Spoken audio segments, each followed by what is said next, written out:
Assalamualaikum warahmatullahi wabarakatuh.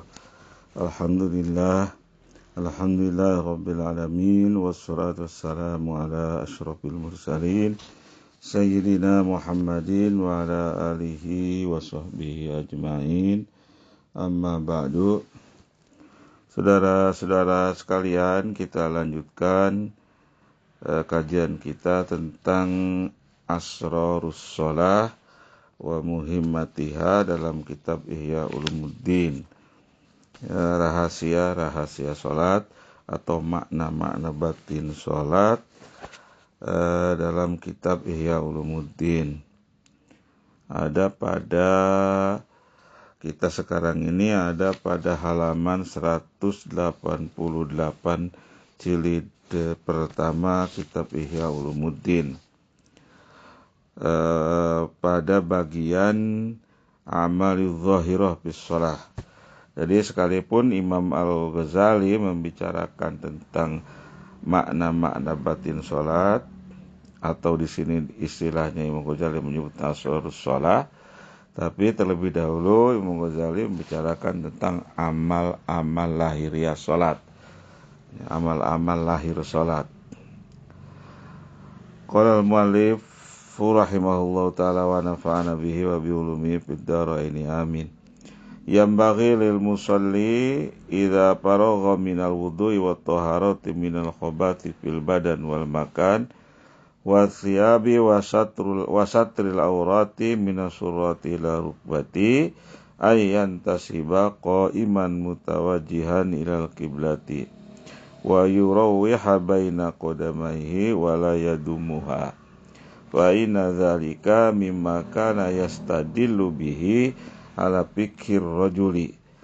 Wa qad naha sallallahu alaihi wasallama anis sufni was-safdi bis salati. Was-safdu huwa iqtiranul qadamaini ma'an. Wa minhu qauluhu ta'ala muqarranina fil asfad. Wasufni huwa rabu ihdar rijlaini wa minu qawlu azza wa jalla as-safinatil jiyad. Hadha ma yura'ihi fi rijlaihi indal qiyami wa yura'i fi rukbatayhi wa maqadina taqatil intisabi. Wa marasuhu insa'a tarakahu ala istiwa'il qiyam wa insa'a atraqa wal itraku aqrabu lil khusyu' wa ghaddu lil basar ila akhiri ma qala radhiyallahu ta'ala anhu wa arda. Amal-amal lahiriah salat. Ini amal lahiriah salat yang pertama kata Imam Ghazali adalah takbiratul ihram. Usai berwudu, kemudian membersihkan kotoran badan, misalnya dengan mandi, ya tempat salah satunya dengan mandi, ya membersihkan kotoran badan, salah satunya dengan mandi misalnya, kemudian membersihkan tempat, pakaian dan menutup aurat, minas surrati ila rukbati, dari pusar hingga lutut bagi laki-laki, ya. Seseorang yang hendak menunaikan perintah sholat, yang hendak menunaikan sholat, hendaknya berdiri tegak. Hendaknya berdiri tegak menghadap kiblat dan merenggangkan kedua telapak kakinya agar tidak terlalu rapat. Bagi orang yang masih normal, yang masih mampu untuk berdiri tegak, harus berdiri dengan tegak seraya menghadap kiblat dan merenggangkan kedua telapak kakinya agar tidak terlalu rapat. Kerenggangannya ulama ada yang mengatakan sekitar 4 jari tangan kita antara satu kaki dengan kaki yang lain. Itulah diantara tata cara yang diajarkan fikih. Ya, itulah tata cara yang diajarkan fikih untuk kaum laki-laki. Itu untuk kaum laki-laki. Atau ada yang memaknai mimma kana yastadillu bihi ala fikir rajuli. Ya, ini ada yang memaknai, yang menerjemahkan ke hal tadi, ya hal tadi yang disebutkan di atas itu, kalau orang melakukan hal itu yang disebutkan di atas, ya dari mulai membersihkan badan dan seterusnya, ya sampai merenggangkan kedua telapak kakinya, hal itu menunjukkan bahwa orang-orang itu adalah orang yang mengerti tentang agama, tentang sholat. Itu menunjukkan seseorang tersebut orang yang betul-betul paham tentang sholat. Tapi boleh juga diterjemahkan itulah ya, di antara tata cara yang diajarkan fikih, bima yastadilu ala fikih rijali, ya, yang diajarkan fikih untuk kaum rajuli, untuk kaum laki-laki. Wa qad naha sallallahu alaihi wasallam anis subni wasabdi fis shalah. Rasulullah sallallahu alaihi wasallam melarang umatnya mengangkat salah satu kaki, ya, atau merapatkan kedua telapaknya pada saat salat. Jadi Rasul melarang seseorang dalam salat itu mengangkat salah satu kakinya, artinya dengan memincangkan kakinya. Itu ya, dengan memincangkan kakinya. Itu salah satu saja yang diangkat. Misalnya, atau merapatkan kedua telapak kakinya pada saat sholat. Merapatkan kedua telapak kakinya. Dirapatkan kedua telapak kakinya. Itu dilarang oleh Kanjeng Nabi Shallallahu Alaihi Wasallam. Ini hadis dinisbahkan oleh Razin kepada Tirmizi, ya, kepada Imam Tirmizi. Hadis yang disebut di atas tadi.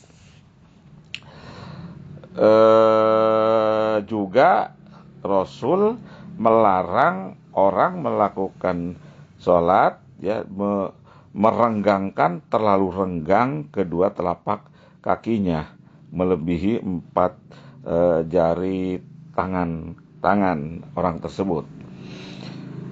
Makna istilah as-sabdu di atas sesuai dengan makna firman Allah yang menyebutkan watarol mujrimina yauma idzim muqarranina fil asfad. Surat Ibrahim ayat 49. Dan kamu akan melihat orang-orang yang berdosa pada hari itu, pada hari kiamat nantinya, diikat bersama-sama dengan belenggu. Muqarranina fil asfad. Diikat itu artinya kan dirapatkan kedua kakinya. Ini hanya pengambilan kata, ya, pengambilan kata saja. Kemudian ada lagi id uridu alaihi bil asi safinatul jihad. Id uridu alaihi bil asi safinatul jihad. Ini surat Shad ayat 31. Inilah masalah.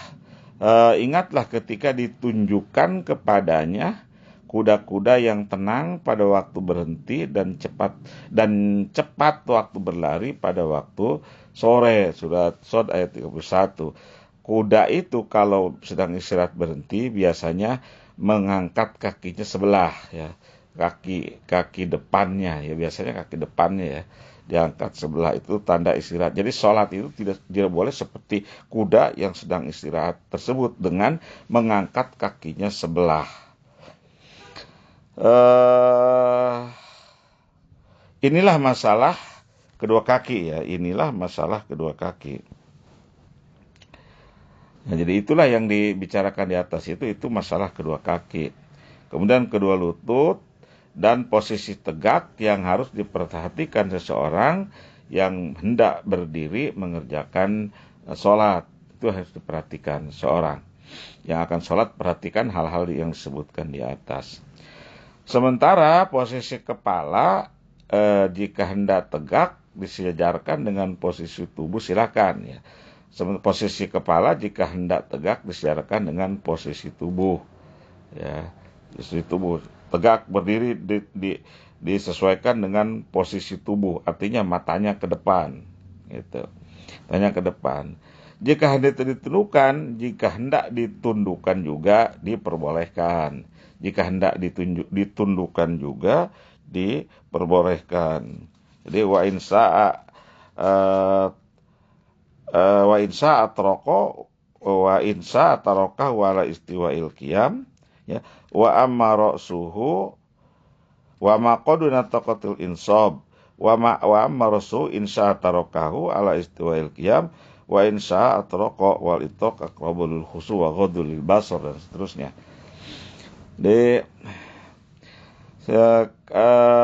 Namun posisi menunduk, ya, tadi kan cuma jika hendak ditunduk, tadi disebutkan, sementara posisi kepala jika hendak tegak disejajarkan posisi kepalanya dengan tegaknya tubuh, artinya mata melihat ke depan sesuai dengan tegaknya tubuh.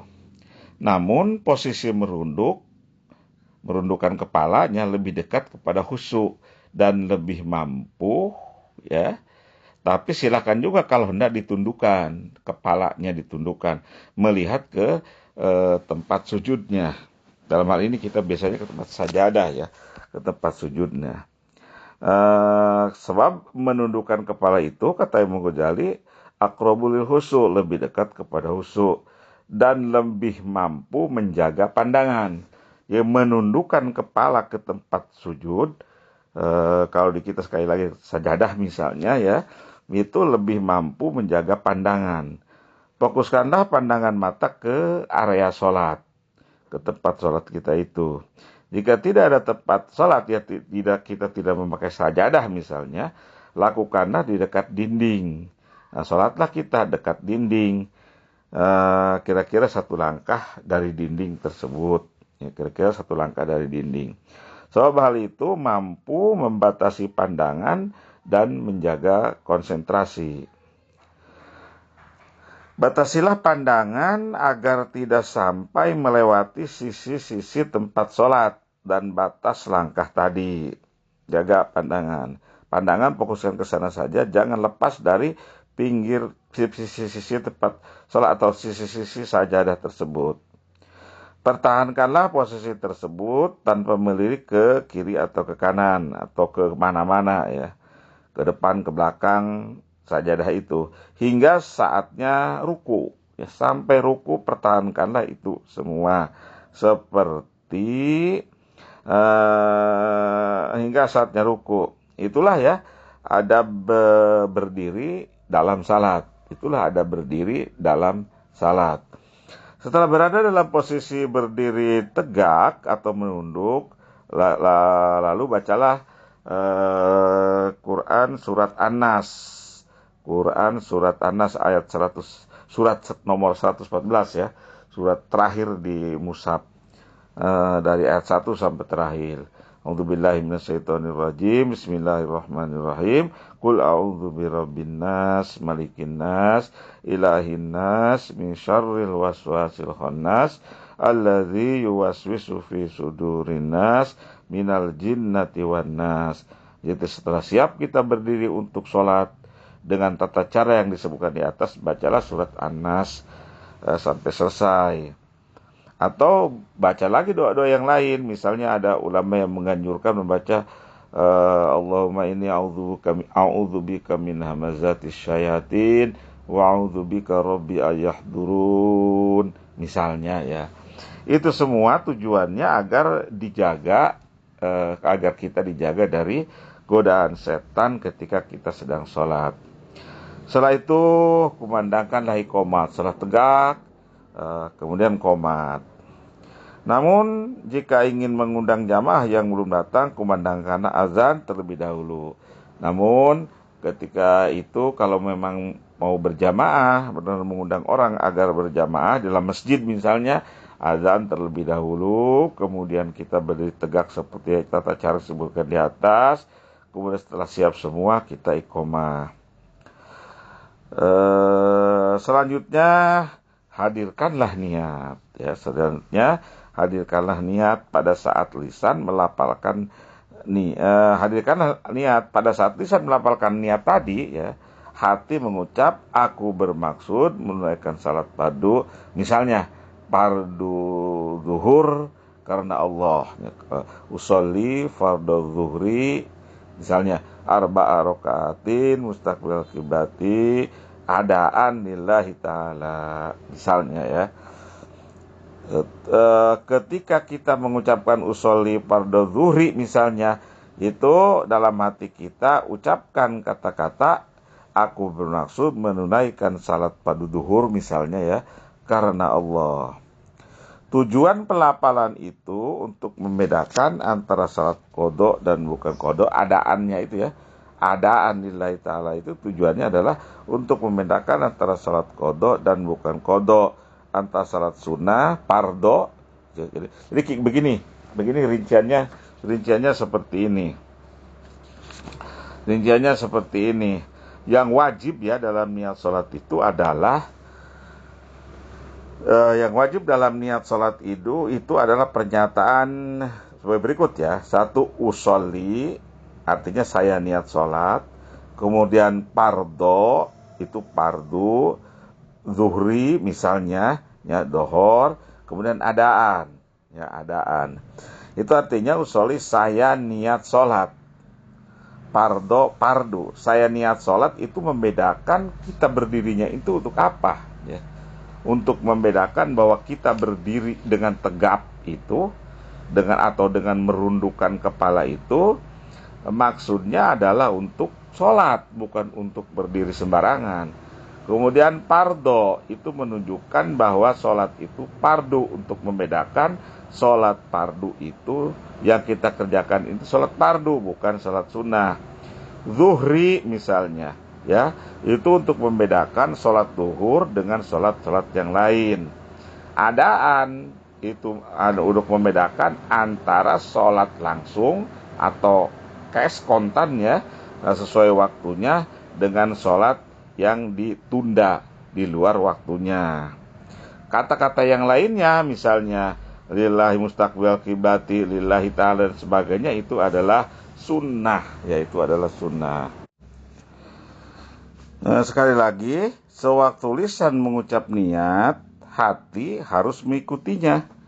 Sewaktu lisan mengucapkan niat usolli pada zuhri misalnya dan seterusnya, hati harus mengikutinya dengan makna-makna yang diupakannya, dengan makna yang seperti yang kita lafalkan tadi. Itulah niat ya. Dan harus diketahui juga lafal niat itu hanya pengingat dan penuntun hadirnya makna-makna tersebut. Jadi niat itu hanya pengingat dan penuntun hadirnya makna-makna. Lafal-lafal yang kita baca usolli dan seterusnya itu adalah hanya pengikat dan penuntun hadirnya makna-makna tersebut. Kalau sudah begitu, sudah niat sudah mantap, tetapkanlah niat hingga akhir takbiratul ihram, agar niat tadi tidak hilang dari ingatan sampai bar. Dari mulai dari Allah, tetapkanlah niat dalam hati sampai sampai selesai takbiratul ihram. Agar itu tidak hilang. Usahakan niat itu tidak hilang dari hati kita sampai dengan akhirnya takbiratul ihram. Dan harus diketahui juga niat itu bukan dikatakan dalam hati ya. Niat itu bukan dikatakan dalam hati. Misalnya ketika kita usolli, hati kita juga mengatakan saya niat sholat duhur 4 rakaat dan seterusnya misalnya. Kalau dilapalkan di dalam hati, itu namanya hadisun nafsi ya. Itu namanya hadisun nafsi. Sebenarnya niat itu adalah kesadaran bahwa aku sholat fardu dohor misalnya ya. Itu aku sholat fardu dohor dan seterusnya sambil mulut mengucapkan Allahu Akbar. Mulut mengucapkan Allahu Akbar, hati kita mengucapkan atau tergores dalam hati kita ucapan aku sholat fardu dohor 4 rakaat dan seterusnya. Kita lanjutkan pada kesempatan berikutnya. Wallahul muwaffiq ila aqwamit thoriq. Wallahu a'lam bishawab. Wassalamualaikum warahmatullahi wabarakatuh.